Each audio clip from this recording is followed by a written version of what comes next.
আমাদের গ্রাম তোমার কেমন লাগছে? খুব ভালো। আর আমাকে? তুমিও খুব ভালো। তার মানে তুমি কি আমাকে পছন্দ করো? মানে? আমি তোমাকে ভালোবেসে ফেলেছি। এবার শুধু তোমার হ্যাঁ বলার অপেক্ষায়। সরি। আমি কি দেখতে খারাপ? আমাকে তোমার পছন্দ না, নাকি আমি তোমার যোগ্য না? হাতটা ছাড়ো। না, তুমি যতক্ষণ না হ্যাঁ বলবে আমি হাত ছাড়বো না। ছাড়ো। সেলিম, সরি। আরে না না, ঠিক আছে, আমি কিছু মনে করিনি। Thank you. কি হলো? মনে হয় তেল শেষ হয়ে গেছে। ঠিক আছে, তুমি এখানে দাঁড়াও, আমি তেল নিয়ে আসছি। তুমি যাবে কেন? তুমি দাঁড়াও, আমি নিয়ে আসছি।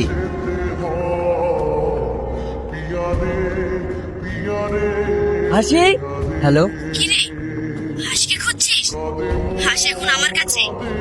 এই, তুই কে? বেশি কথা না বলে আমি লোকেশন সেন্ড করছি, লোকেশনে চলে আয়, না হলে। সেলিম। হাসি। এই, তোমরা কারা? কি চাই তোমাদের? আর হাসিকে তুলে এনেছো কেন? বলো, তোমাদের কত টাকা লাগবে? টাকা লাগবে না, আমার তোকে লাগবে। তুই? হ্যাঁ, আমি। কি ব্যাপার, এত আর্জেন্ট ডাকলে? জানিস, তোর সাথে কথা বললে আমার দিনটা ভালো কাটে। আমি তোকে ভালোবাসি সেলিম, আই লাভ ইউ। তুই এসব কি বলছিস? আমি তোকে ভালো বন্ধু মনে করি, আর তুই যেটা ভাবছিস সেটা কখনো সম্ভব না। আয়, আমার মেয়েকে আপনাদের বাড়ি ছোট বৌমা করতে চায়, এতে আপনার কি মতামত? দেখুন, চাইলে তো সবকিছু হয় না। তাছাড়া আপনার মেয়েকে আমাদের পছন্দ না। কেন? আপনার মেয়ে তো দিনরাত ছেলেদের সাথে ঘুরে বেড়ায়, এমন মেয়ে আমাদের পরিবারের সাথে যায় না। এসব তুমি কি বলছো? হ্যাঁ, বৌমা ঠিকই বলছে। এ বাড়িতে ছেলেরা পর্যন্ত কেউ নেশা করে না, আর একটা মেয়ে হয়ে নেশা করে। এটা আমি কখনোই মেনে নেব না, অসম্ভব।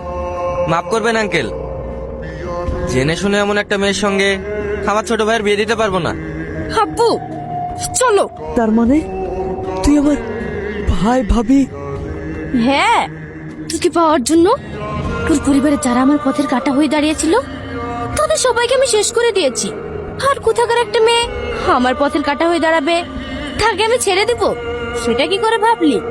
এভাবে জোর করে কারো ভালোবাসা পাওয়া যায় না। আমি সঠিক রাস্তায় গিয়ে ভালোবাসা পাইনি বলেই তো এই রাস্তাটা বেছে নিয়েছি। তুই যে কাজ করেছিস, আমার মন চাইছে তোকে এখানে মেরে ফেলি, কিন্তু আমি আইন নিজের হাতে তুলে নিচ্ছি না। তুই জীবনে কোনোদিন ভালোবাসা পাবি না।